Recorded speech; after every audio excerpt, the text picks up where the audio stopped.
Rolling video and 3, 2, 1. And we're live. And we're talking about Jimmy Hoffa getting splattered with Andy Zenhauser. How you doing, buddy? Supposedly. Yeah, I think he might just have gone for a walk. Yeah. He wanted to get away from that fucking bitch wife of his. He was hoping she'd die while he was in prison. No such luck. Hey, listen, no matter what theories you throw out, it just throw them on the pile of theories that go on Jimmy Hoffa's thing, Nobody knows what happened to him, so. It's a interesting story, because I'm an English truck driver. And a lorry? I like to drive a lorry. You have a lorry driver? Yeah, I'm a lorry driver. We never had a union that, in any industry really in England, the unions were never about increasing the pay of the workforce. They were about seizing the means of production. And the truck drivers never really unionized here because the mentality of a truck driver is not the mentality of a communist by and large. Right. Sure. That's kind of a really good jumping off point to talk about Jimmy Hoffa, because Jimmy Hoffa really is the person who made trade unions what they are in America, and he kind of transformed it from what you guys had as unions in England. Whereas, but prior to Jimmy Hoffa, they were all about being like, this is how we're going to make the revolution. Like, we're gonna get everyone in unions, and that way it'll be easier to organize after we take down the capitalist class or whatever. And this guy basically was like, I want to get my buddies better money. Yeah. What a fucking original idea. I mean, it's if unions were about that, it would be fucking awesome. I'd join up. I was once in a union. I was in the Transport and General Workers Union when I worked delivering aviation fuel, but the whole thing just went to shit, and it was just a fucking waste of money. The union didn't have your back at all. All they wanted was your subs. And that was the end of it. Yeah, this country has a weird balance when it comes to labor rights and capitalism, because even the trade unions weren't considered communist, only to certain people. They had an American federal, I think it was called the American Federation of Labor, which was started in the 19th century. That made sure that it was like regulating the unions and making sure, that it wasn't getting too commie. Yeah. And but Hoffa was that guy who took it on a national scale. Like, he took these little local unions, these little local Teamster unions, and he put them all together. He just unified them, and he made them this huge entity that went all throughout the rest of the country, and it got so powerful that the government was like, we better start watching this, because how he got it to be powerful. That was the situation. I mean, this guy, we'll get into that. Yeah, he basically started using the same tactics the capitalists have been using. Right. And that's the thing. I thought it was a good subject today, just to preface this, because today, as we're speaking, the big problem in your country, Will, and our country in the United States, we're seeing a lot of socialism starting to push through. A lot of these ideas of socialized everything. Like, the government just wants to start taking more control. And we fight so hard for the rights of people who work for a living. To make sure they have living wages, to make sure that they have a place to go if they get hurt, if there's any of these problems. And unions of a lot of the unions that have been set up over the last 100 years seem to be non-existent now. Like, there's no help for the working man. Right. The unions kind of were like almost in a way America's answer to preventing the socialism to kind of fester in the government. It was kind of like a bulwark, because people were getting good. Another thing about specifically Jimmy Hoffa, this massive, as you said, nationalization of the labor unions it led to a bunch of other unions nationalizing, not just the truck drivers. And it basically literally created what we think of as like the middle class 1950s golden years of the America MAGA, if you will. And the thing was is that this was it's not so much that like socialism is like kind of creeping into America now. I would say it is as much as ever. It's really just kind of like the end result of like unfettered liberalism. You know what I'm saying, William? Yeah, I think. Yeah, go ahead, Will. Yeah, well, I mean, in England's basically a socialist country.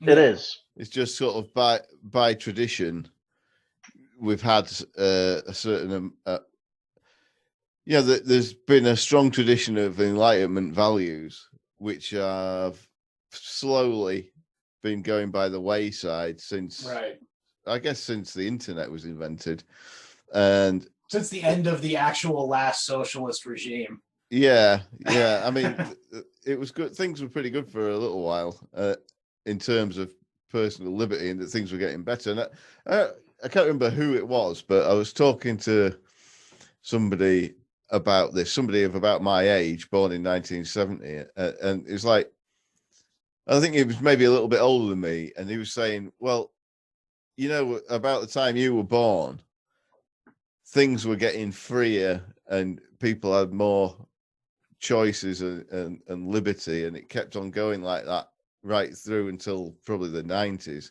and people thought it was just going to keep getting freer and people thought that was the trajectory that it was going on, and then somewhere it made a hard left turn, and now it's fucking East Germany. Right. Yeah. The problem is with the way the country went. Well, what the country had with Hoffa, the problem with what the government had with Hoffa, is the same thing that a lot of people, like you were saying, the liberals have problems with this idea of a strong middle class today.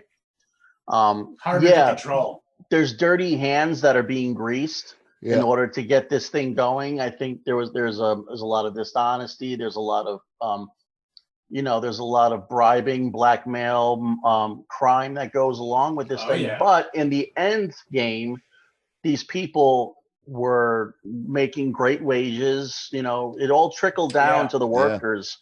Yeah. And then their kids went to college and started having these liberal thoughts in their head in the 60s and the 70s. And they were like, we don't need this shit. Like, why are we letting these fat cats get greedy off of the working man? But meanwhile, it does trickle down to the working man. Not anymore. I mean, now a Walmart employee doesn't make any money. Where you have these are these big monopolies that have taken over, and it's crushed the unions. There's no union for Walmart in this country. Yeah, that's interesting you say that, because like when they went to college, they had a new version of the old leftism. The old leftism was like, oh, let's get rid of the capitalists. And then the end American result of that was Jimmy Hoffa. You get better pay for your guys. Everybody's happy. The worker feels like there's social mobility. There's power in his hands. And then those people go, and then they go, well, we're still not happy because whatever reason. And then they go, well, now these guys are the fucking problem. The labor people. The whole university thing. I mean, the idea of a university education is to fit you up for a certain station in life, and there aren't enough vacancies at that level. Yeah, right. For there to be any more people going to university than we're doing in the 1950s or something. So we've got now literally everybody goes, and then they find out it's a fucking waste of time, and the only way that they can make it not be a waste of time. I mean, a great example. We had the largest coal mine in Western Europe, which is one of the last remaining coal mines in England. It only closed down a few years ago. It's like 5 miles from my house. My house is currently sliding into it. But they closed that down, and my local, it's in a neighbouring parliamentary constituency. My local MP is a Conservative who, his father was a caretaker at the local Roman Catholic school, and he's a successful businessman. Yes, it was just, His hand smelled great. Yeah, his dad was a janitor. And he was the one going on the media and attending rallies with the miners, right? So Conservatives the miners all hated him because of Margaret Thatcher back in the old lefty days. But these guys, so the villages around here were, well, still are really, but it's like a prosperous country area with small villages full of houses that people actually live in that are all done up nice, and they've got a pub and everybody goes out. They've got pubs that don't do food, where all the guys, all miners and people that work in the power station, which have also closed down, fucking go out there and spend the money. And it's a really prosperous rural area. And so a lot of the reason this MP got involved in it is a lot of his constituents worked at the pit. And when they closed it down, the Labour MP, whose constituency the pit was in, was going on TV saying, yeah, we've got to close all the coal mines down because of global warming. And it's like the whole fucking so-called left-wing thing is so anti-working class now. It's gone. Yeah. It's the elitist. They hate the working class. And I think my real point here is it's too many people are overeducated, or not educated, but they've gone through this They've been ritual. fed bullshit. Yeah, they've gone through this ritual of going to university all these years, and they come out and they're ill-fitted to do anything except go into politics. And then when they see a guy earning £2,000 a week using his hands, coming home covered in oil and having driving a truck, having a nicer house than them, and fucking being able to live the lifestyle that he wants, and they can't, they get fucking resentful about it. And I think it's the university graduates, not only have they been infected with this liberal bullshit politics, they're jealous of they're resentful that anyone can earn the standard of living they aspire to without having gone through the bullshit ritual that they've gone through. Right, the brainwashing. Yeah. Yeah, I think it's some of that, but I also think it's also they don't give a shit. It's also they don't care that you guys can just code.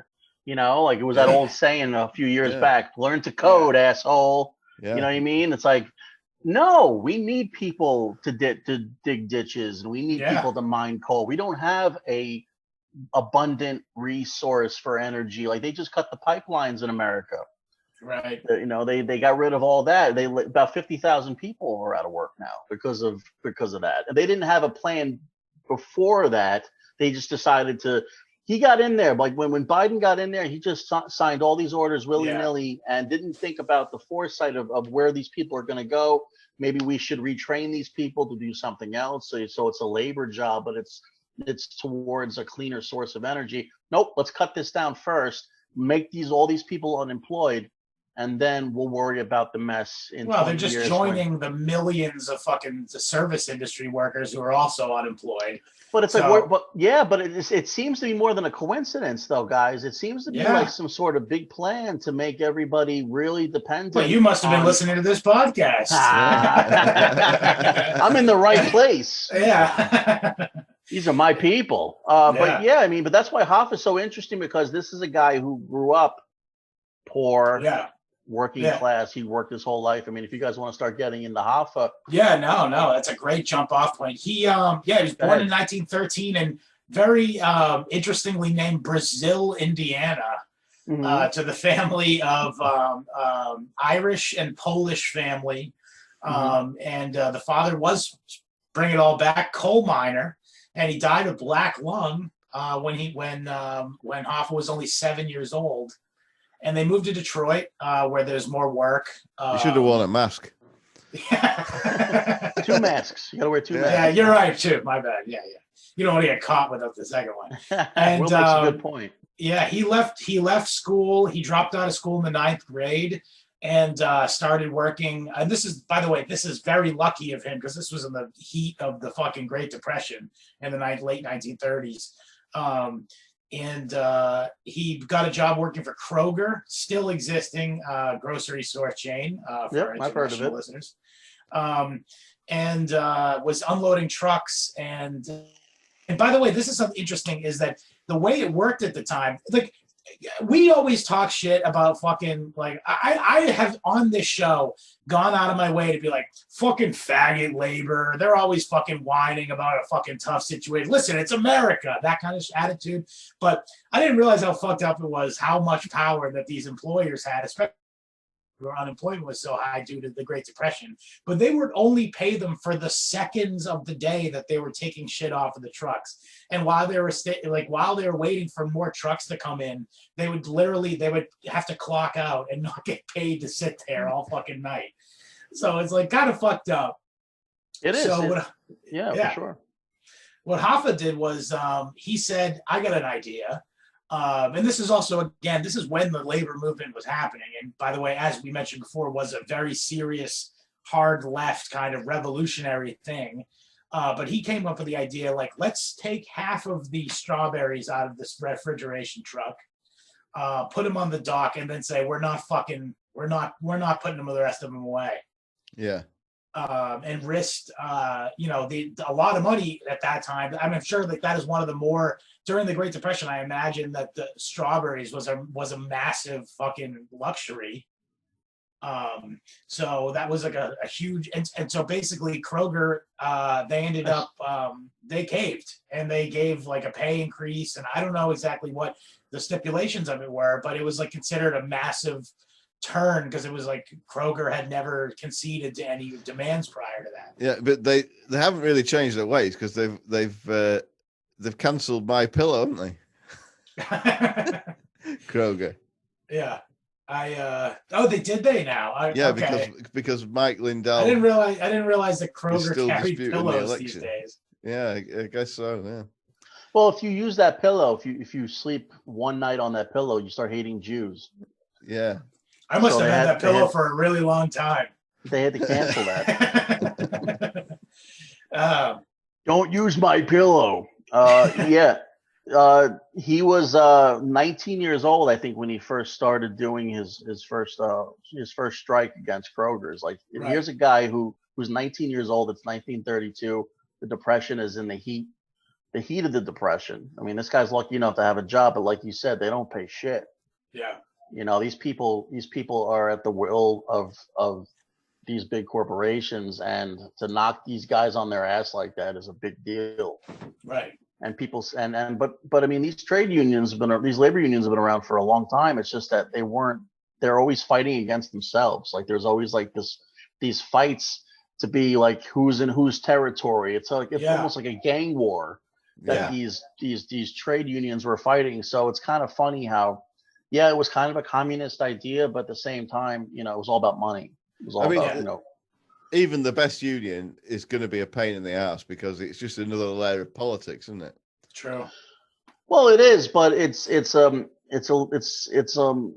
politics is usually reserved for the elite. It's usually reserved for the rich and people who can afford to be politicians. But this kind of gave the working guy a say. It gave him a voice, and of course, with that comes, fighting with other guys who go, what makes you so fucking special? I should be able to have my voice too. This is my territory. Get the fuck out of here. Yeah, but I mean, like the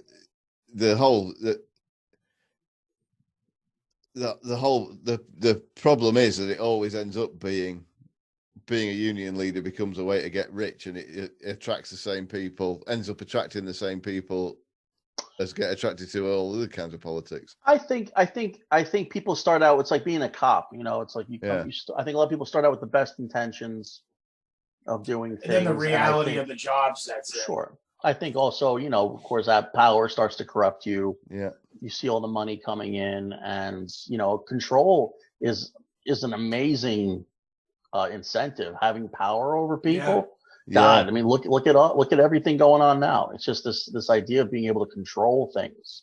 Power corrupts, So baby. Yep. Yeah, yo, Voltaire, motherfucker, what's up?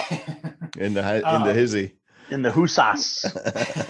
Happy Black History Month. The shortest month of the year, and I appreciate that. Yeah, it's interesting. I clicked onto Wikipedia to pull up the Jimmy Hoffa article, and today's featured article was the Planet of the Apes. Interesting. What are you saying, Scott? Oh, nothing. This month in History Homos is True Crime History Month, so it's very fitting that this is our topic. Well, have you heard about this thing called Gorilla Glue? It's great for your nose and hair. Yeah, it's a decongestant. Yeah. Anyway, so after that, those workers and him were referred to as the Strawberry Boys because of that stunt they pulled. Kind of a faggy name, huh? Yeah, it's not. Oh, here comes the Strawberry Boys. Watch out. They were actually gay prostitutes. And this whole union thing was a cover. They were gay prostitutes who were all prolapsed. Will for the win. Yeah. So anyway, after that, he was invited. He left. He ended up leaving Kroger. But he was invited to become an organizer with Local 299 of the Teamsters in his home of Detroit.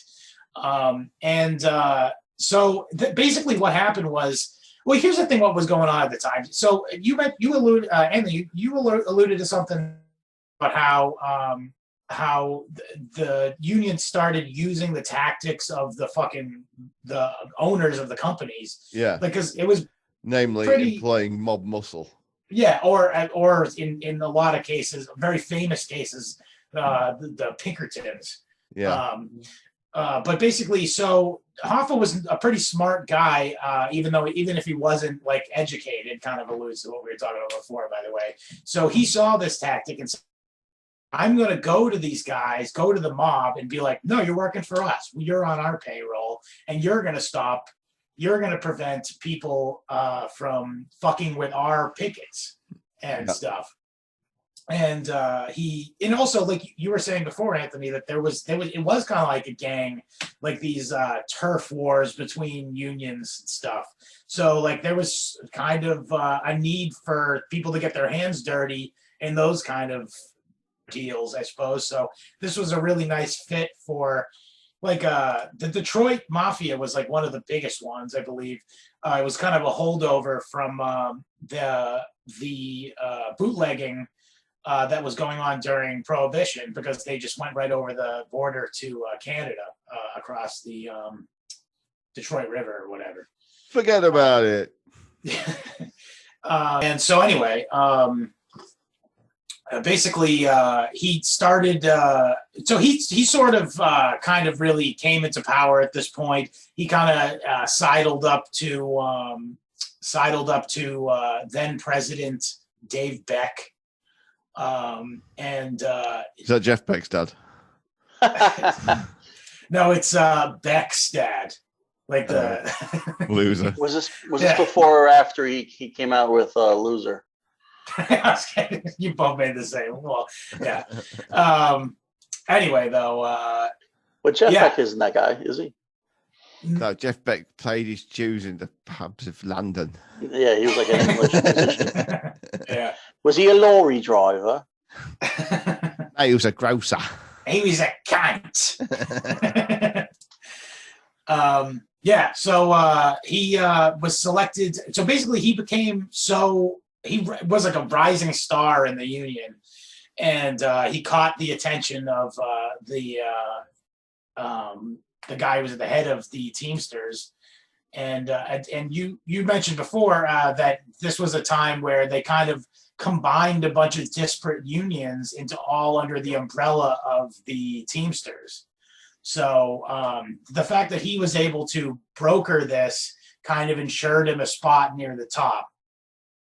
But all the while he was another thing to mention here is this was the formation of the what was the actual name of it? The pension fund is what I'm trying to say, but it was had a name, like the Family Care Act or something of the Teamsters, and basically, in order to make money for himself and for the Teamsters, he was kind of running like a Ponzi scheme, if you will, by lending out money that was taken up by the dues of the Teamsters and lending it to gangsters, and then taking back the money and putting it back in the fund with interest.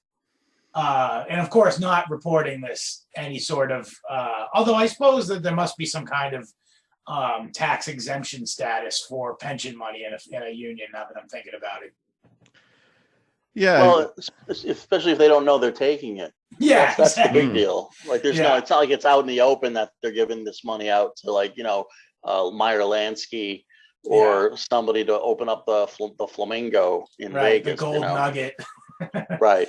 Yeah, and this money, by the way, like there's an argument to be made that Jimmy Hoffa having this money at his disposal kind of was the reason that Vegas was able to flourish. Yeah. I mean, like they had the money in a lot of the casinos on the strip, didn't they? Yeah. Just think there wouldn't have been that scene in The Godfather without this. There's a lot. All these movies connect to that. I mean, you take The Godfather, you can take Casino, you can take The Irishman. It all has the same info about these gangsters who are just doing all these favors for the unions. Yeah. And in turn, the government, which is hysterical. I mean, if you want to talk about Beck and you want to talk about those guys, I mean, the mob was the mob and the Teamsters went hand in hand. The mob helped the Teamsters break up other union problems. They were there to, make sure they were bootlegging heroin for the mob. Yeah. in the fucking 40s. I mean, this was prostitution, alcohol during Prohibition, heroin during the 40s, and then the casinos in the 60s and 50s and 60s. So I mean, they all came up together. Like if Hoffa went up, these guys knew that they had an in, and that's where that pension money went. They're like, listen, you got to, it was a nice harmonious thing of corruption. This harmonious concept of you give me money, I'll give you favors. We're all going to get rich. You mentioned the movie The Irishman. Mm-hmm. Have you watched it? Yes, I've watched all 3 hours and 20 minutes of it. You watched it all the way through? I watched it all the way through. In fact, I have to start it where Robert De Niro isn't sad. I have to start it where it's he's at a believable age, which is maybe halfway through the movie. Yeah. He's in his 50s and his 60s, because how dare they try to play him out like he's 23 years old and a young chicken. Ridiculous. He was the fucking he played young fucking what's his name in The Godfather. Young Vito Corleone. Yeah. So it's not like, he's not familiar with people playing younger versions of other people. But it's 2020. Get a fucking deep fake, dude. Yeah. Put your fucking face on a younger, agile, more actor who, when you beat the shit out of somebody, he doesn't look like you have scoliosis. Oh my God. It's so bad. That part where he kicks the guy on the ground. He's like fucking, it's horrible. It's very cringy. Very sad. Not for nothing, we'll come to this at the end, but that movie's bullshit. Is that what you were talking? Is that what you were going with that, Will? Like, what was your? No, it was just I was genuinely curious because I believed the hype on it and I was eager. Yeah, I watched it. I watched the first maybe hour and 20 minutes of it, and with it's only half the movie. Well, I was just like, it doesn't matter how good it gets from this point on. I'm sick of it, and so I just stopped watching it. I gotta tell you though, Pacino played Hoffa really well. I'm Jimmy Hoffa. I'm Jimmy Hoffa. I'm a fan of trucks. Hooah! Do I have a salmon in the car? Dude. You have to watch the rest of the movie, but it's what were we talking about before that? We were Who talking cares? about him Let's do becoming more the. fucking Pacino. Ah, shit. What's the movie? Say hello to my little pension fund. Nailed it. Shit. Anyway, fuck no. That is the story is bullshit, and we'll come to that obviously. But I thought the movie at times was good. I watched the whole thing because at the time I had a podcast to review movies, so it was a new movie. We were like, oh, we gotta watch it. So I did see the whole thing, and it really suffers from We Get It. It was a great idea for a story. I think if they executed it better, then it certainly didn't have to be 3 hours long, but it's an interesting topic. The concept, if they delved in more into like the mob ties with the Teamsters, and just made it more action packed. It was a little boring. Yeah, it was just like a little there was this guy. It looked like when your grandfather is having a conversation with another old senile person at the old age home, and they're confused on what's going on in the scene, and you're like, I don't know what's going on in the scene either, dude. Like, where were you going with this? They should have got Eddie Murphy to play young Robert De Niro. Would have been more. You would have did a worse job, believe me. Eddie Murphy's great. Hey man, all these unions are crazy, man.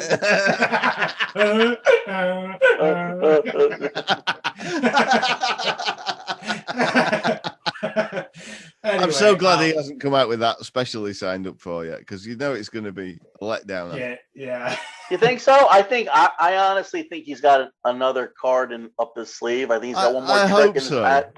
But I'm just so worried about it because, you know, he can't do what he used to do, and like, or maybe can he? He can't be doing no faggots better look at my ass. Yeah. Honestly, if Chappelle can kind of do it, I think Eddie Murphy can get a pass too. He's got a lot going for him. He's a black male. That's one thing. And I think he's under. I know everybody says he's great, but I still think he's underrated. And I'll say for why, because I mean I'm no expert on comedy, but specials don't age well typically, do they? It's very rare to have one that you can watch that's old and it still make you laugh. And I always compare, because Eddie Murphy came after Richard Pryor, who's widely regarded as one of the best, and I'm sure he was. But my take is that Eddie Murphy's specials stand up way better than Richard Pryor's ones do to the test of time. There's still I think they've aged better than anything else ever. I think they both hold up. I think it's like apples and oranges when you're comparing the two. But I think that Eddie Murphy's edgy stuff is still great. Like I just watched Coming to America the other day, and I laughed my ass off. I think the new one is PG-13, and it's going to be really watered down. Oh boy! And it's going to be like, it's all about like his kids now and shit. Like I don't give a fuck. Yeah. About that. I want to see Eddie Murphy curse and say the N-word and say motherfucker, and like that's people like Eddie Murphy for. They love him for that. Yeah, I think in a way, actually, it's like sort of the way Dice's stuff holds up, isn't it? It's like it's just because it's not topical. It's just funny. Well, it's funny because Dice like did a full circle. Like he was like this tough dude persona when he was younger. Yeah. And now it's kind of like your funny uncle who says funny, dumb shit all the time. And you still let him get away with it because it's like your stupid uncle, you know? Yeah. He's an old Jew. What are you going to do?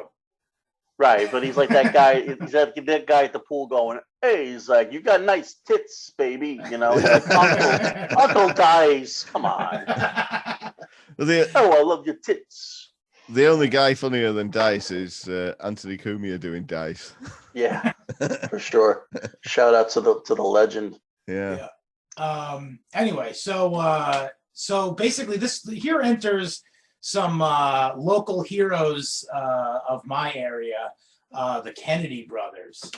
And you know what's something interesting I noticed about all of the documentaries I watched to get ready for this episode? All of them bring up And also, by the way, worth mentioning, the fucking Irishman too. Bring up the they kind of try to tie together the Kennedy assassination with the Jimmy Hoffa murder, and kind of try to make them inseparable, which I feel like is a psyop, because we all know it wasn't just the mob that killed fucking JFK. Like, you got to be taking crazy pills to believe that fucking Goomba revisionist history. Well, here's the thing. It's not too far-fetched because... Yeah, it's very plausible, but it's also, Well, let's put it this way. I from what the evidence is and from what people have reported on, it seems very likely that Jimmy Hoffa was definitely connected with JFK's murder. Oh, yeah. I don't doubt. I mean, he was very heavily involved with the mob, and so at least the cleanup crew, i.e. Jack Ruby, was definitely handled by the mob, and you can presume that being that Jimmy Hoffa was pretty much at the center of all of the families at that time, he definitely had some kind of hand in it. Well, also from the standpoint that it was really about Robert Kennedy that was fucking with him. I mean, he was a lawyer at the McClellan hearings, right? When he was vice president back in the 50s, and that's the hearings that got the president Beck at the time indicted and thrown in jail for all those crimes that he committed, and he had a hard on. I mean, this guy Robert had a hard on for Hoffa from the very moment he met him. Yeah. He wanted him out. He felt like he was like how we were talking about, how the liberals, the educated, rich people look down at the blue collar bosses. Say it again. Perfect analogy. This is exactly what we were talking about. This fucking overeducated, rich fuck Boston guy. Who also, by the way, worth mentioning, fucking his entire family fortune is off the back of fucking organized crime. Right. Just saying. But he had the ability, due to having all that money from the organized crime, to go to fucking Harvard and get a fucking hoity-toity fucking liberal education. And now he's turning around and spitting on the fucking working man. Yeah, it's fucking noblesse oblige, white man's burden, patronizing bullshit attitude, isn't it? Yeah, he sincerely felt he was doing like a righteous thing by the way that the government's doing for us. They're saving us from ourselves. Yeah. You guys don't know what you're doing. This is why we're closing down your shops, your stores, that's why we're closing the pubs down at 10 o'clock. Because you don't know, you're not qualified to make your own decisions about what's good for you. That's why we're here. Us, because we went through all the processes of going to Harvard and Yale and eating each other's cum in the fucking Skull and Bones. And and it's funny you mentioned his father, because his father was a guy who had 2 feet, 1 foot in that underworld that helped him become a billionaire. And that other foot in the government that just was keeping him safe, and just safeguarding himself. So he had like that perfect white criminal. What? Kennedy Senior, Joe Kennedy. He was in OSS, right? Oh no, I'm thinking of never mind. The Bushes. My bad. He was a bootlegger. Yeah.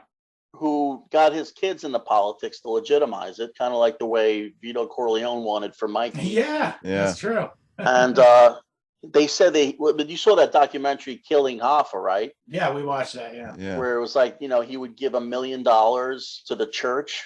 He would donate $1 million to the church, and they would give him $900,000 of clean confession money. Right, yeah. And he would and that would be his like, go fuck your mother money. Like he would give it to all the mobsters to help him get his shit. And it was like he was using the church to launder his money pretty much. Yeah. That's a devious motherfucker right there. That guy is evil. Yeah. So his kids had a hard on. So Robbie had a hard on for him, and he couldn't do anything to Robert Kennedy, because they're like, yeah, people are going to know it's us right off the bat, because he's going after the mob. He's going after the unions. They're going to know who fucking killed me if I get killed. So what? Fuck his brother up. Yeah. Right. So, so they took him out. Yeah, and also, I mean, that is definitely an aspect of it, or at least let me show my power level here a little bit. But yeah, I mean, obviously, in my opinion, JFK was killed for a number of different reasons. That being not least of them, of course, but the fact that he was planning on severely reducing the scope of the CIA. And also, he was talking about perhaps getting out of the Federal Reserve System was just an end of. I mean, there's no way that they were going to let him live. Plus, the CIA were using the mob for hits in Cuba. Yeah. Right. So which connected Hoffa. Hoffa was the liaison between the government and the mob. Like he was with his trucks. He was the guy who was transporting all these people and weapons, to where they had to be, and so that's how dirty it got. And the CIA definitely had a big hand in killing JFK, and then I think they had a big hand in killing him later on. Yeah. Hoffa. They didn't want to, because eventually, because we'll get into Hoffa's later years, but so we are now with Ted Kennedy. Yeah, you mentioned the McClellan thing with Bobby Kennedy, but yeah, so basically Hoffa was the dude. He skated. Like pretty much everyone around him took a fall, but they fucking got by the feds. And who was left to take over the Teamsters? Fucking Hoffa. And not just that, but he was making massive what was one of the other things? Oh, the National Master Freight Agreement. Which was basically, he made it so all of the different Teamsters unions would all get a raise and get the same amount of pay, regardless of where in the country they were, which was huge. Like this made certain people in like real rural areas go from like 100% raise. This was fucking massive. Which is a reason why I think the American Federation of Labor wanted. I was just gonna say out of their fucking out of that whatever their league, whatever that is, because it's such a danger to the government when you start seeing everybody get together and become powerful. Like now, this guy has power over the whole country. When it comes to these labor unions, they're like, he could cause a general strike. Sure. Without a doubt, and also it's gonna undermine the power of a centralized government. Yeah, because then those guys, everyone just stops working, and that's it. The government, the country shuts down, and then there's no economy. Yeah, I mean, his real crime was actually to act with his members' interests at heart, to a certain extent. His only crime was that he loves too much. Yeah. No, but seriously, like wills are romantic. The corruption can be lived with, but it's the actual doing things that help his members that will really get you in trouble. Oh, sure. You're self-sufficient now. It's like you don't need these people to take care of you, and now the unions are taking care of their own. No bueno. This isn't going to work out. Right. For sure. So he's just, the government doesn't like him. The mob is kind of starting to get angry with him because he's controlling the pension fund and he's starting to get tight-fisted with it. Yeah. These people want they want their money. He's not giving it. Yeah. He's got a lot of control. And at this point, JFK is the president, by the way. And also, this is funny. I noticed in a couple different documentaries, they mentioned that Hoffa, when he found out JFK got murdered, assassinated, that he said he was jumping for joy. What a cunt! Holds a grudge, right? That's like when Trump found out Ruth Bader Ginsburg died. He was like, he did the crab dance. He's like, oh, what a shame. Yeah.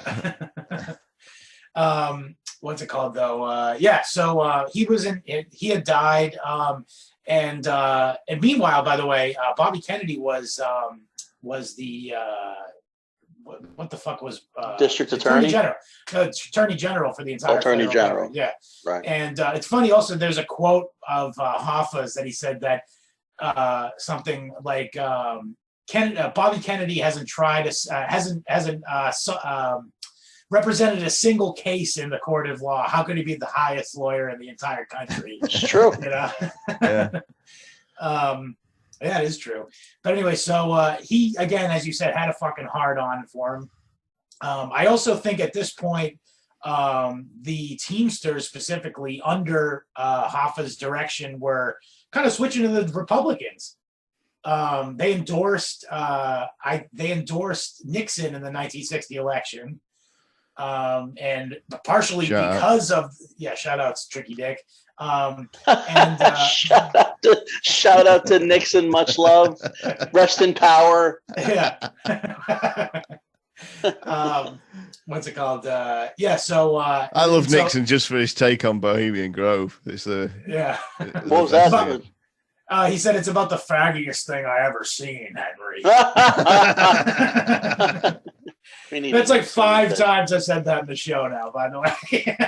You should make it a drop. Yeah, I should. I could get the actual audio of him saying it if I wanted. Yeah.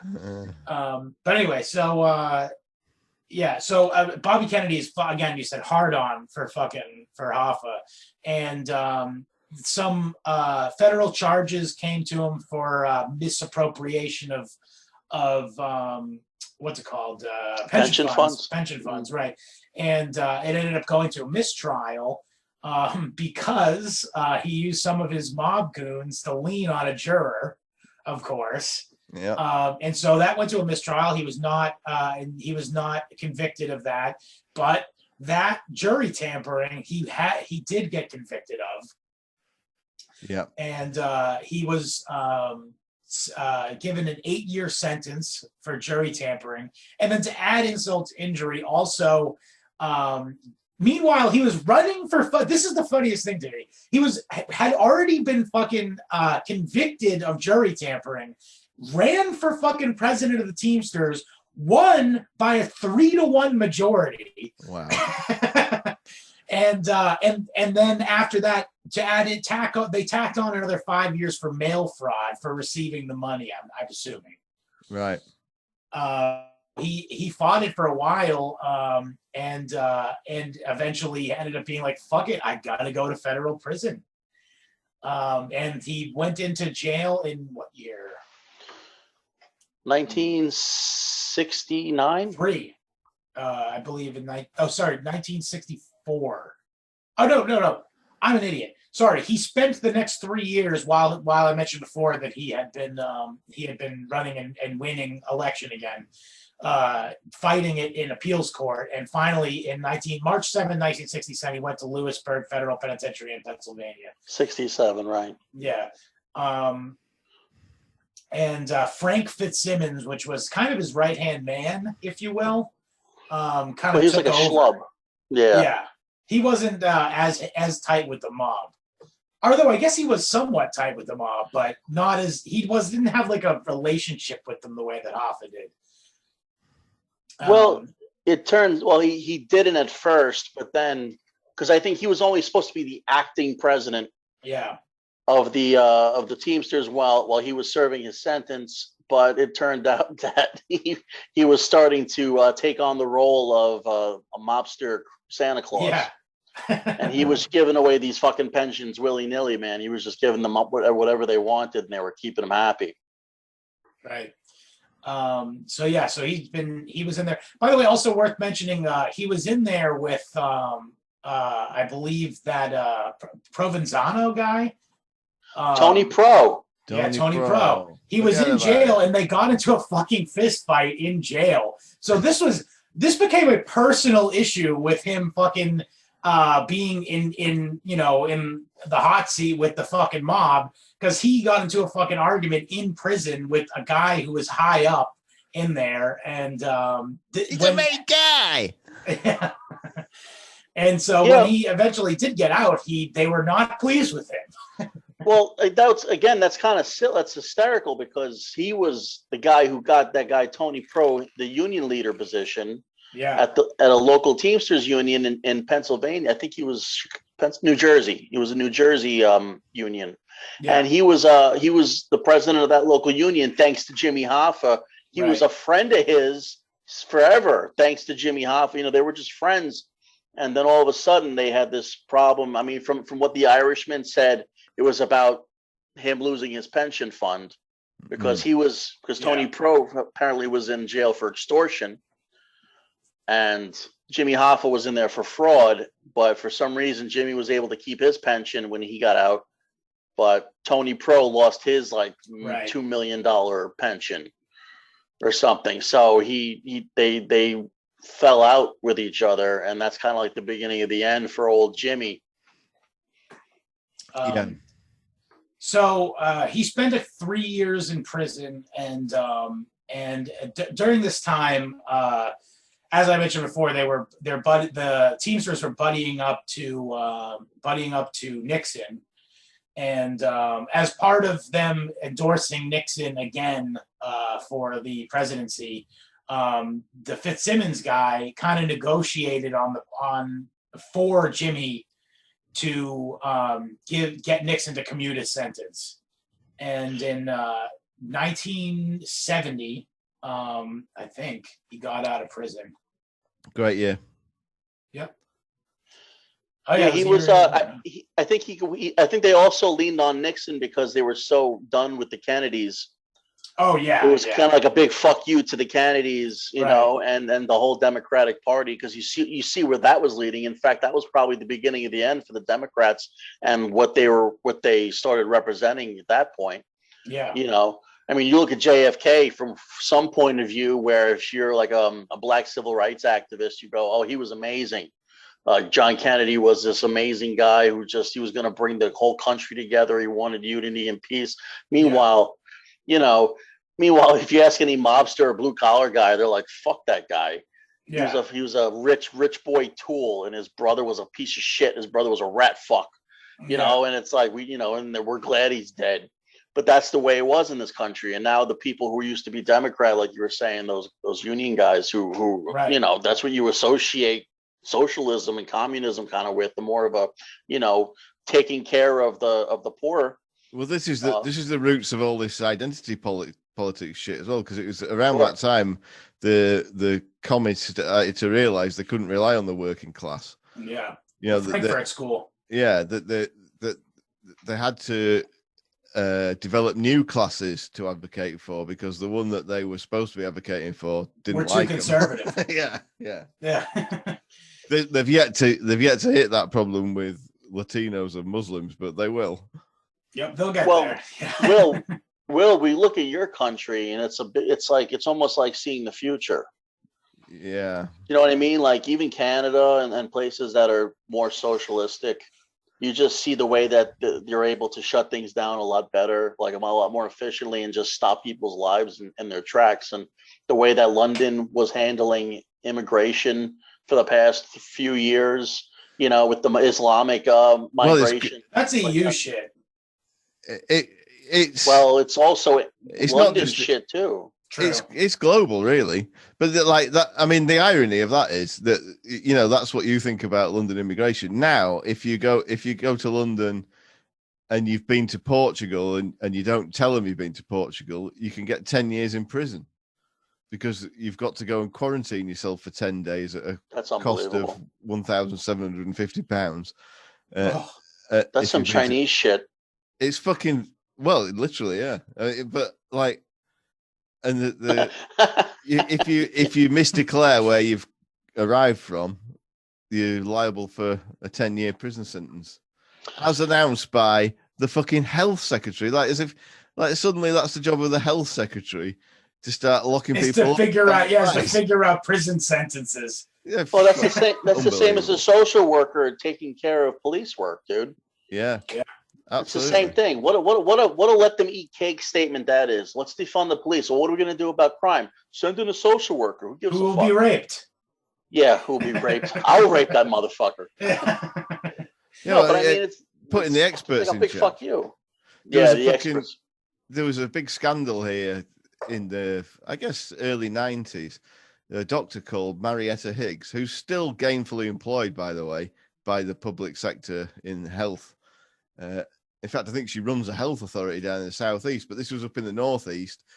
she had been to a conference where somebody had come out with somebody had told her about this new technique for telling whether kids have been fucked in the arse or not, which was like months later was totally discredited. It was basically you pull the kid's pants down and poke it in the arsehole with your finger, and if the arsehole opens up, then it's been raped. So she went around every kid in this fucking hospital, poked them all in the arse, and like a lot of them showed up as having been fucked in the arse. They got taken away from their families summarily. Holy shit! Yeah, and by the time it all got straightened out, several of them had actually been legally adopted, and the parents never saw them again. Oh my god! Yeah, so trust the experts. Yeah, It's fucking That's just it's insane. I mean, I'm on board with the whole finger in the ass thing, but yeah, especially with children. No. I made a promise to myself that if I ever get body cavity searched at the airport, I'm going to jerk off while I do it. You know what's great about that though is, Will, all you have to do is just enjoy it. All you have to do is go, Yeah. Well, I'm going to jerk yummy. off. I mean, what are they going to do? I just want to see how they react, because I mean, what they're going to do, arrest me for also? So, well, you started it. Yeah, you tease. So yeah, he was released in 1971.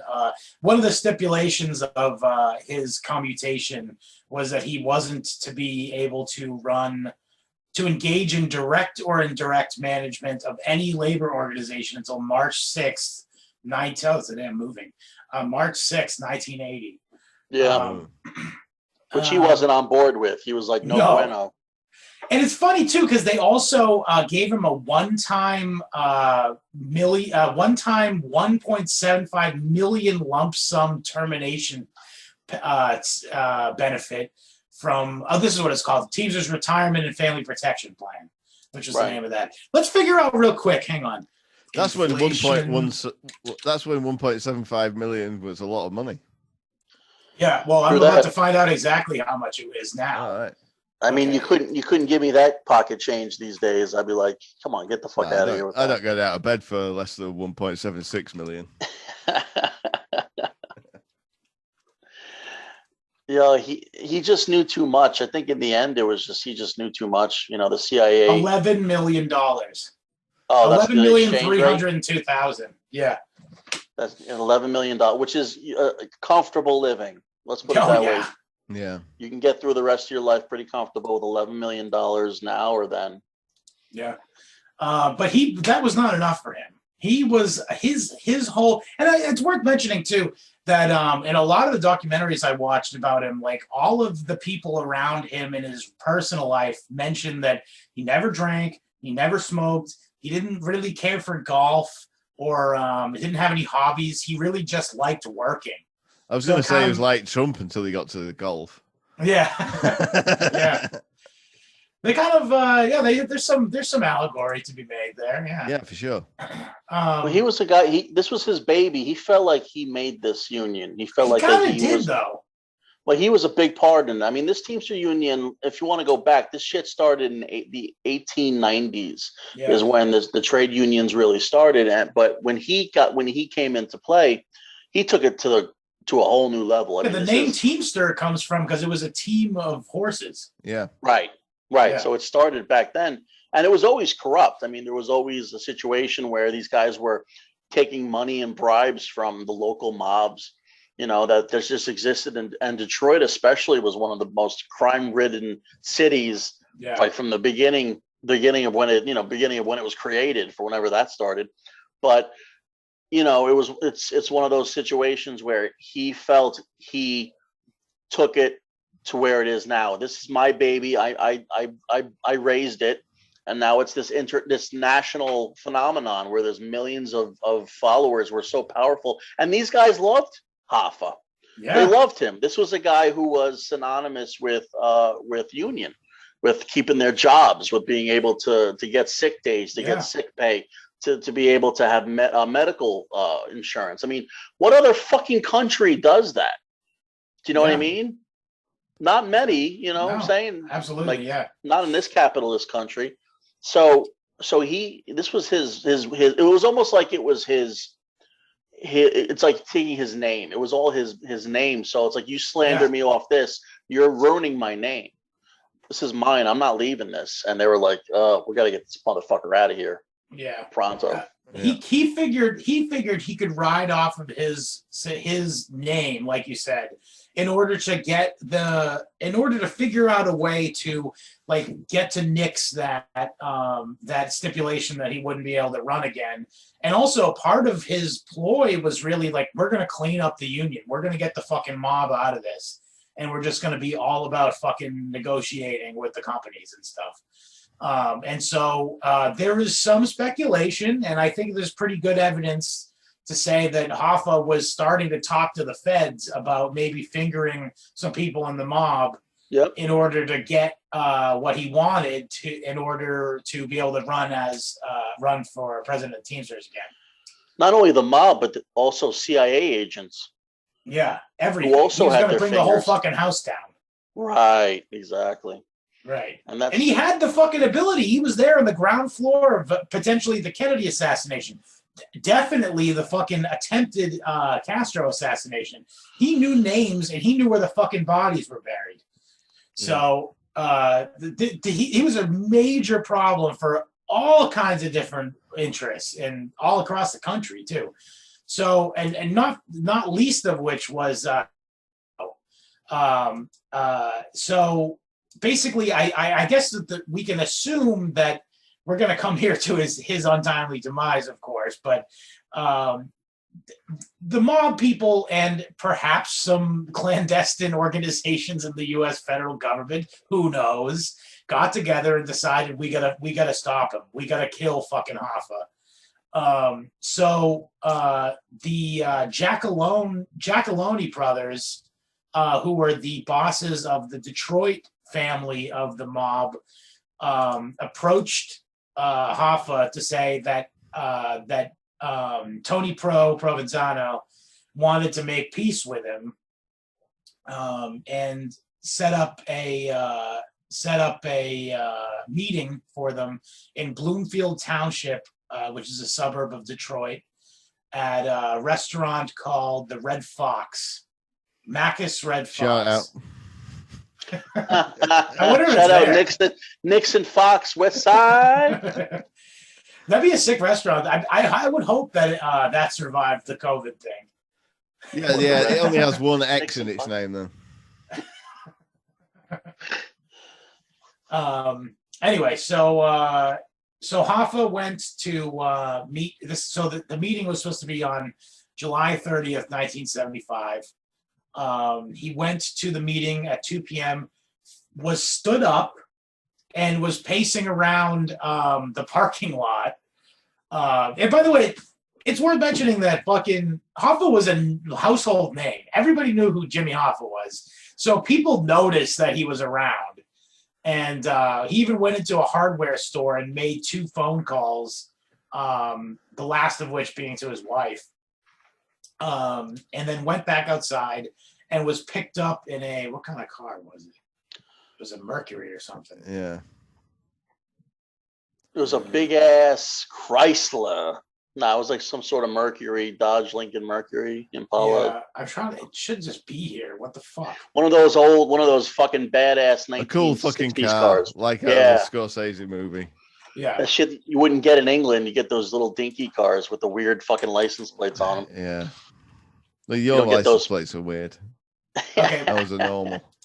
Okay, apparently it was shit. either a Lincoln or a Mercury. It doesn't say the specific. Do you guys get vanity license plates in England? Like, can you put Tasty Dick on your license plate if you wanted it? A new start. You sort of can. They've got so they have like age registration letters and numbers.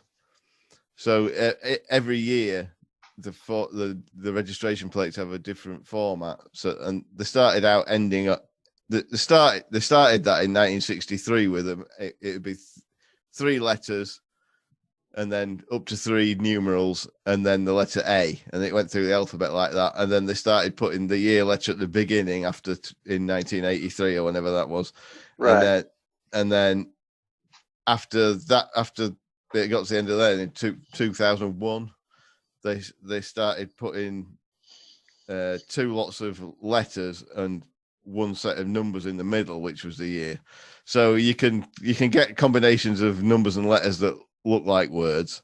Oh, Jesus Christ, dude. But also the main market for it is the pre-1963 registrations could be anything. And people have kept all them going, so they get traded among people. Fuck yeah. In New Hampshire, it's just free of charge. Vanity license plate. It's pretty good. Yeah. Oh, really? Look Yeah. at you. Yeah. Fucking ahead of the game. Greatest state in the union. I killed Hoffa. Has anybody got eats cum? Probably. I don't know. I haven't seen it, but yeah. What's it called? Anyway, so he was picked up at about seems like 3:30 because he got off the phone with the limo driver. It says here, okay, FBI estimates that Hoffa left the location without a struggle around 2:45 to 2:50 p.m. And he left in a Lincoln or Mercury car with 3 men in it. And he was never seen again alive. Now we can get into all the different explanations, or dead, that's true. Yeah, so we could go through all the different speculations as to who they were, who did it.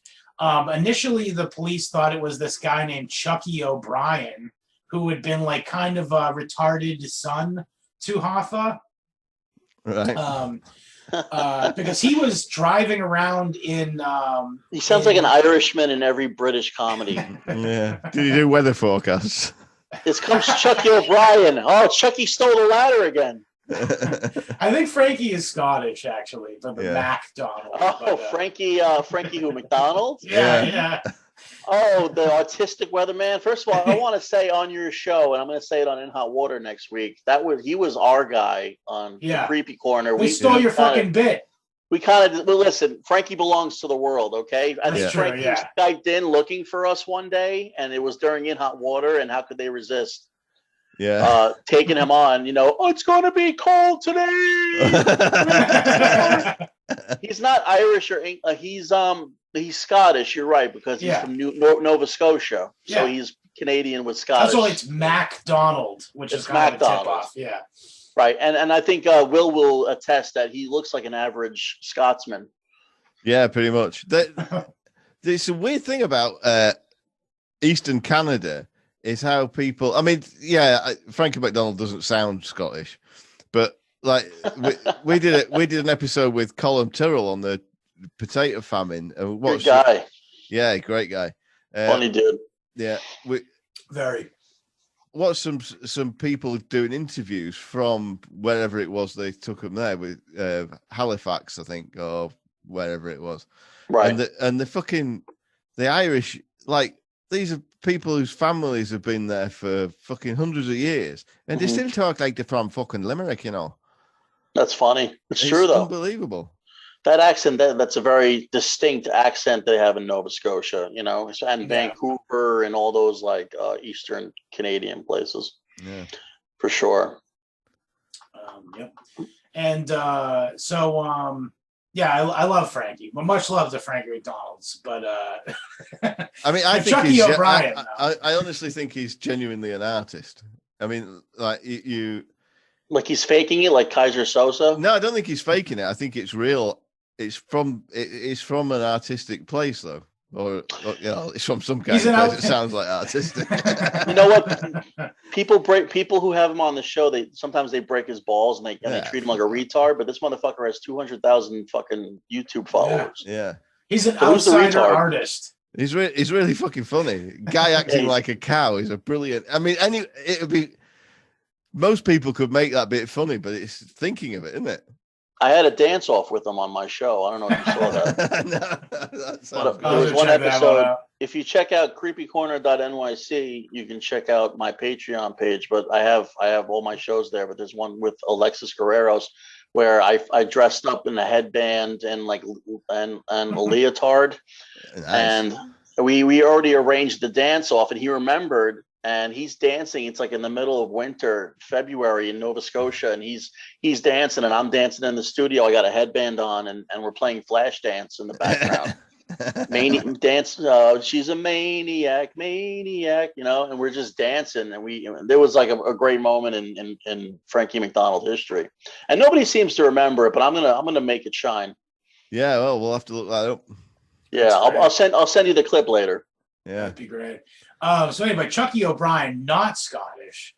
Although, connecting back to Frankie McDonald, his appearance is very similar, very similar to that of Nova Scotia native Randy from Trailer Park Boys. Yeah. But what's it called though? He was driving around in I think the Jocalero's son's car. Yeah. Chocolero. Yeah. And another thing they're definitely Scottish.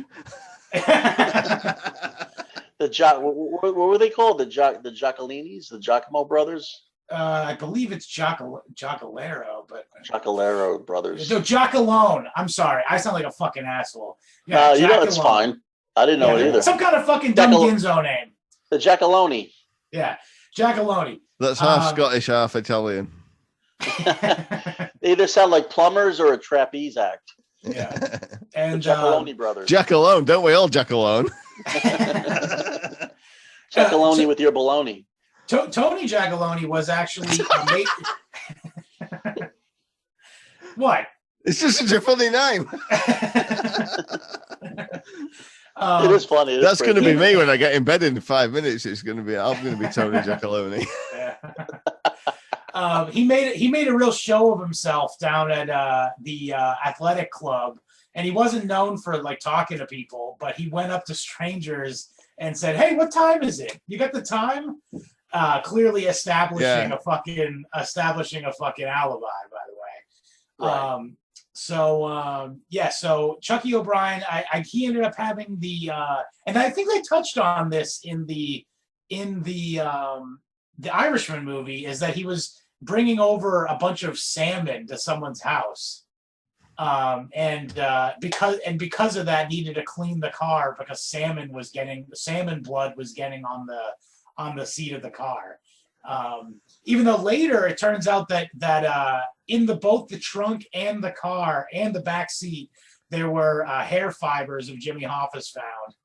So well, maybe he went fishing.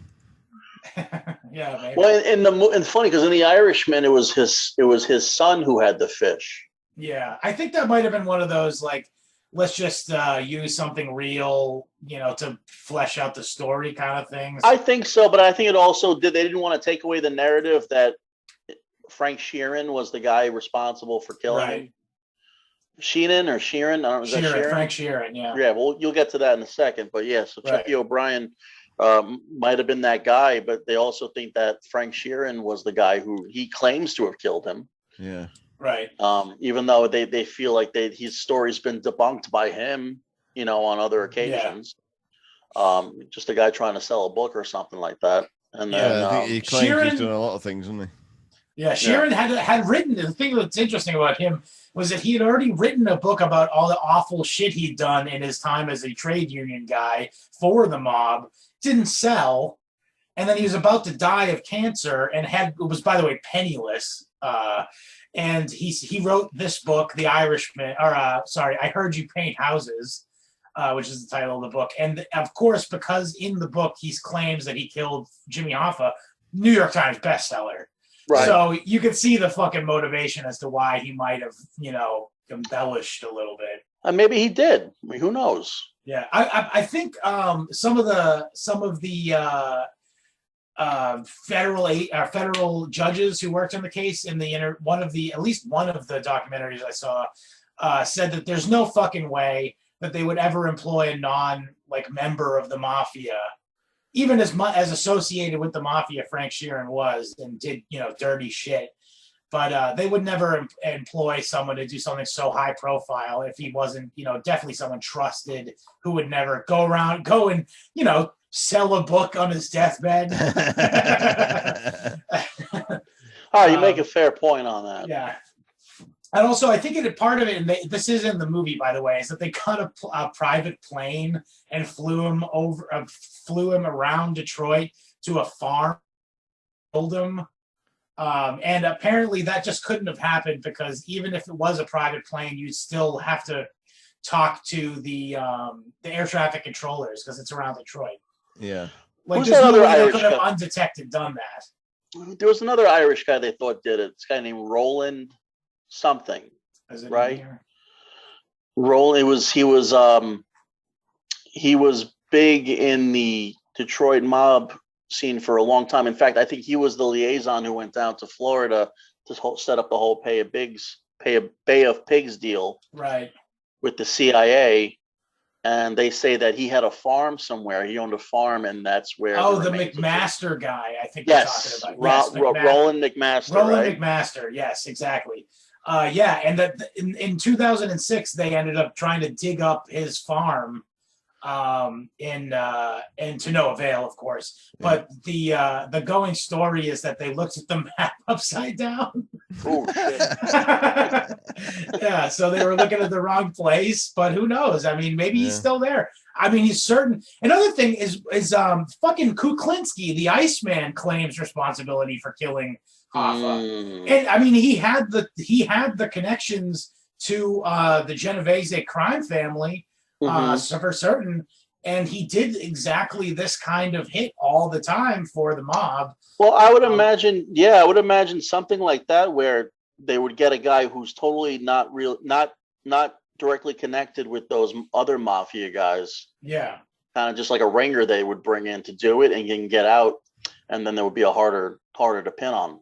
Right. So who knows? You might be right too. I think he ended up killing like 60. You should do an episode on him. Kuklinski's great. Yeah. Did you ever see that movie, guys? The Iceman. I believe Michael Shannon. Yeah. I think I did. Yeah. That was great. But I mean, I remember being a kid and watching those HBO interviews with him. Yeah. And he is a chilling motherfucker. Right. Yeah. I remember one of the stories. I know this is off topic. One of the stories was a guy like cut him off in traffic, and he was just like, I'm gonna kill that guy, and fucking followed him home and just fucking killed him at his house and left, and didn't even bother trying to cover it up because it was so random. He knew there was no way that the police would find him. But that's the kind of crazy he was. Yeah, where you didn't really get a rise out of him. Like there was that part in the interview where the guy interviewing him asked him a question he didn't like, and Kuklinski goes, "You almost made me mad there." Like, and he's just like deadpan, just he's like, yeah, and he's like, I don't know what it is. He's like, I don't know why, but you just made me mad there for a second. I don't know. And he's like, and you saw him kind of mulling it over, like, am I mad? Am I mad enough to do something about it? He's got a real Frankie McDonald energy about analyzing. Yeah, Frankie McDonald did it. That's it. He's up in fucking in Nova Scotia. That's where fucking Hoffa's body is being kept. Yeah. Meteor about to hit the Earth in 2022, and I killed Jimmy Hoffa. What else? So it's Frank Sheeran, and then another thing was Kuklinski, by the way, said that what they did was they took a car out of a scrap heap, not heap, but like a shitty car, and then they put him in the trunk, and then they brought him to a car compactor. Oof. And they crushed, and then they sold that scrap metal to a Japanese company, and so who knows where it went from there. That's his story. There's another one about. Mm-hmm. No, go ahead. Sorry. No, I was just gonna say, are you gonna go where they're talking about the sausage factory? Oh, there's that one too. That seems like the most salacious of them. That's the one I want to be true. Yeah. He's in the prosciutto. Yeah, he's in the prosciutto. He's in the gotta go. What the fuck? I would just love the fact that they would chop them up and they would turn them into sausage and just feed them to Detroit. Yeah. Polish, lots of Polish in fucking in Detroit. These Coney hats are great. Another thing that fucking in that Killing Jimmy Hoffa documentary, did you notice that there was like a guy in there? It said like so and so sociologist, and he had like a super Italian name, and it was just like, oh, he's just like, oh, I'm a sociologist. I look into real important sociological issues like Jimmy Hoffa being killed. Yeah. Right, because all Italians are just big, goofy goombug gorillas. They can't help but just talk about the mob. Hey, I'm hypothesizing over here. Yeah. Yeah. So yeah, there's a bunch of other things like what was this name? This guy's name? Zarilla. Zarilla. Hey, whoa! Not in February. What? I don't even know where he's going. What am I missing? Is that some British shit? I don't even know. You said Zarilla. Oh. I meant to say Zarillo. All right. He came out and said that he was underneath the basketball stadium in Detroit, and that specifically Tony Pro, when he was with him, said, "Say good morning to Mr. Hoffa," and pointed over to the stadium. What, the Meadowlands? Yeah. Yes. Yeah, they say he's buried under Giant Stadium. Yep, that's here too, of course. That's one. That's one I grew up with that one. Yep, and also, what's it called? The other one that's pretty well regarded is the idea that there was I forget what the name. It's here somewhere. I found it. One of the people who were very close to the Giacalone family owned a waste disposal company, and just so happens that it burned down a few months after Hoffa died or Hoffa disappeared. Yeah. And so a lot of people who have looked into it kind of assume that may have been the place. There was I think local waste incinerator. It doesn't say the name of the place. It said it in the documentary. It's called Central. Yeah, Central Disposal or something. Yeah, something like that. Yeah, Central something. Right. Well, there was something that there was something that was said in one of the documentaries that Hoffa was going to testify. He was, like we were talking about before, he was going to testify with the mobsters and all that stuff when it came to the Kennedy assassination. This goes all the way back to Kennedy. Mm-hmm. And a lot of people went. Well, that's the psyop anyway. They ended up getting, like, I call him Clinton now, right? Isn't that the proper term? You get Clinton? Yeah. Like, they all got Clintoned. Yeah, everybody who was associated with the whole Bay of Pigs invasion, anybody who had any sort of knowledge about it, they just got whacked. So it was just a matter of time before they got to good old Jimmy. And I just don't know why they didn't just whack him and then have his body surface as kind of like a showing of, like, this is what happened. Rat. Yeah, I mean, it's entirely possible that he just went fishing and that he staged his disappearance. He's with Elvis right now. Fucking $11 million. Yeah, he could have had his $11 million in his hip pocket and just. That is crazy, yeah.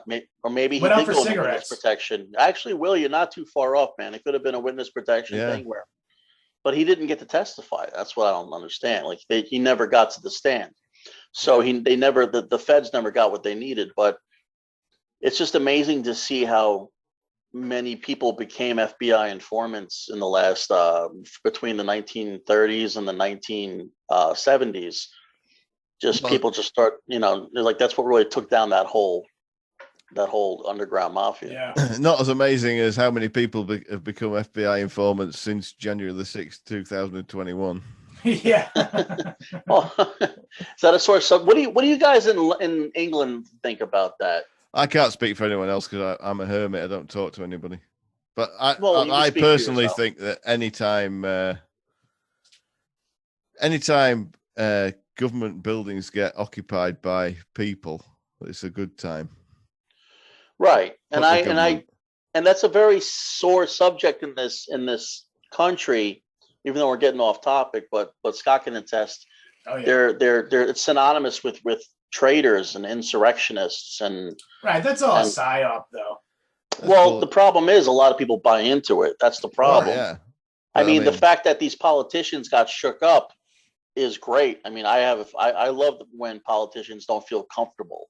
Yeah. You know, especially when they're not doing their job properly. I mean, all that really showed us this year was that if it's a working class situation where you're own a business, or if you work for a business and they destroy that, that's okay.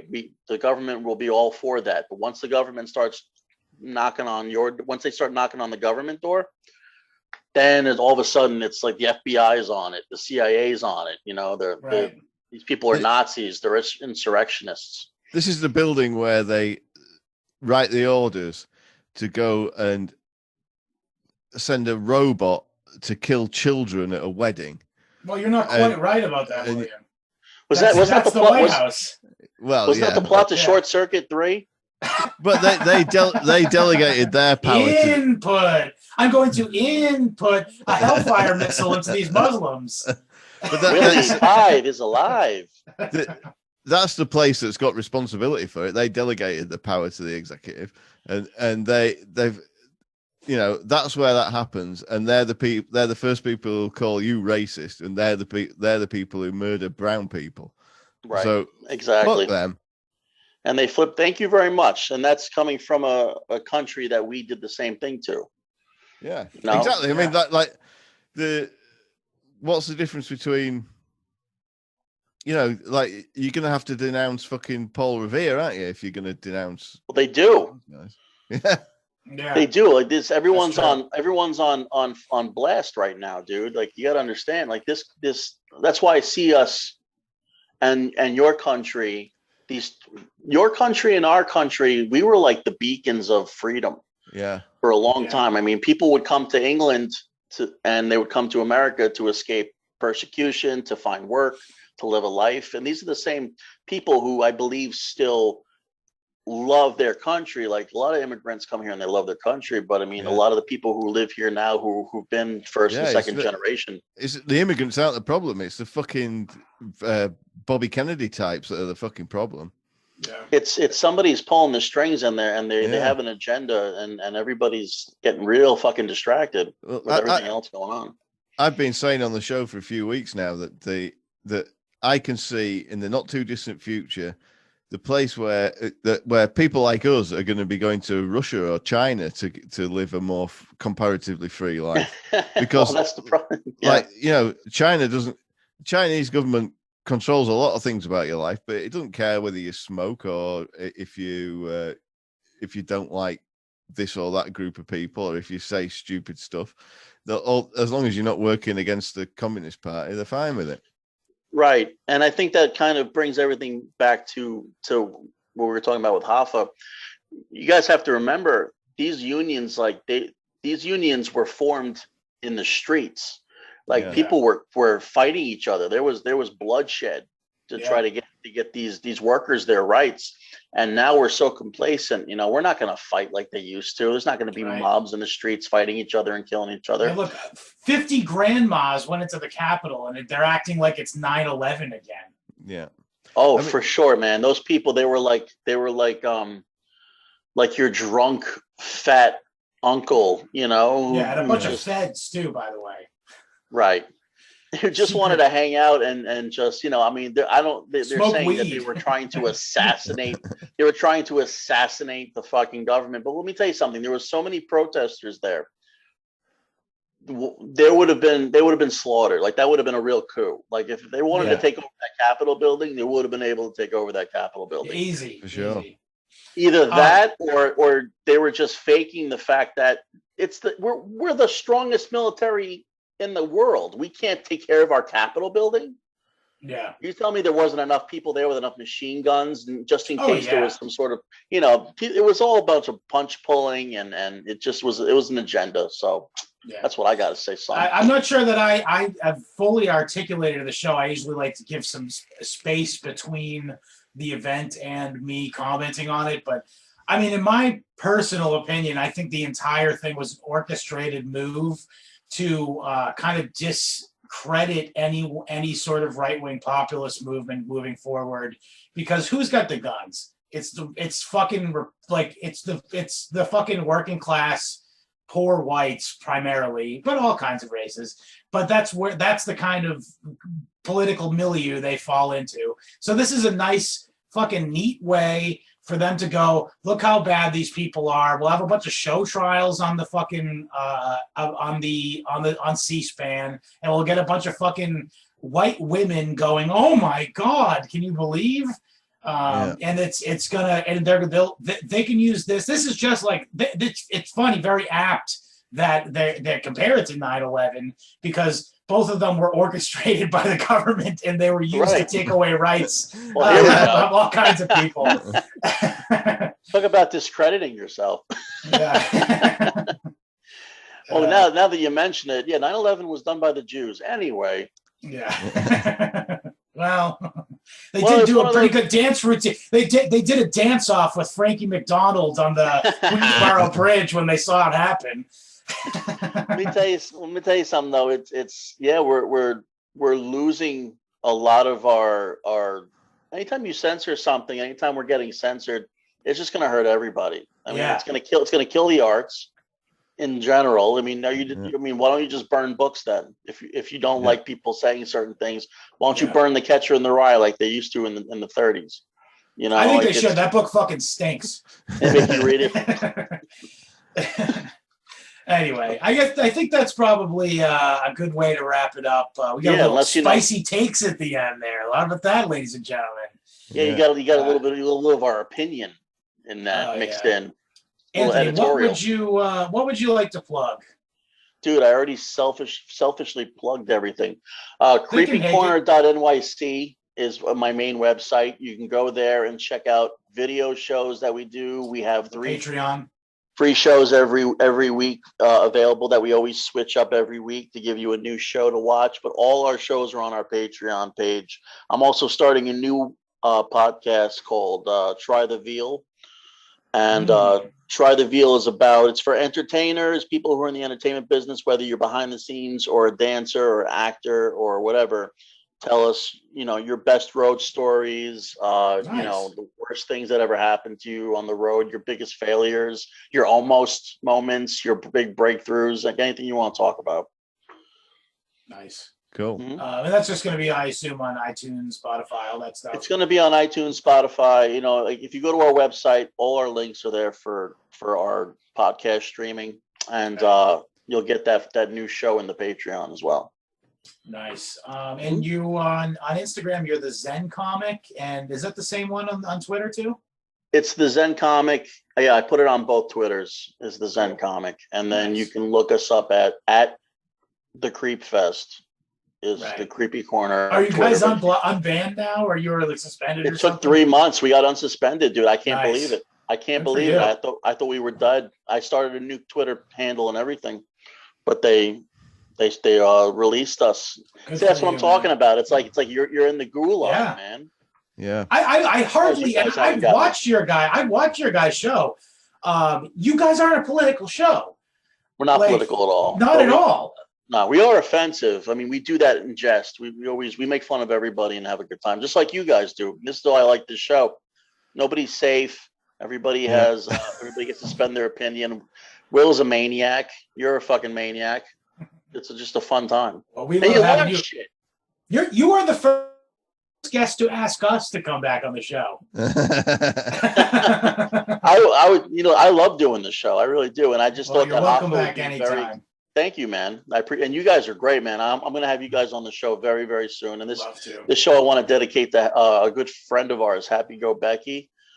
She's a Midwest girl from Detroit, and she was an inspiration for the Hoffa discussion. Anyway, they're badass in the Midwest. Yeah, they sure do. So www.historyhomos.com for the audio version of the show. And you can follow us across social media at History Homos Pod on Twitter and Instagram. And you can follow me on Instagram at Scott Lizard Abrams. Please, this is our new push. Please join our Telegram group at t.me/historyhomos. And and join our chat group, t.me/historyhomos chat. And we have a lot of fun in there, and we've been talking to the listeners it's a lot of fun. We share memes, articles, call William gay. It's a lot of fun. So check that out. It's going to be the new fucking place for our kind of social media. So definitely go out there. And for the video version of the show, check out our YouTube account and subscribe, please. Just by searching History Homos on YouTube, or it's in the bio of any of our social media accounts. William, what do you want to leave the ladies and gents with? These snakes are going to be great. Later, Homos. Oh, boy. All right, stop recording.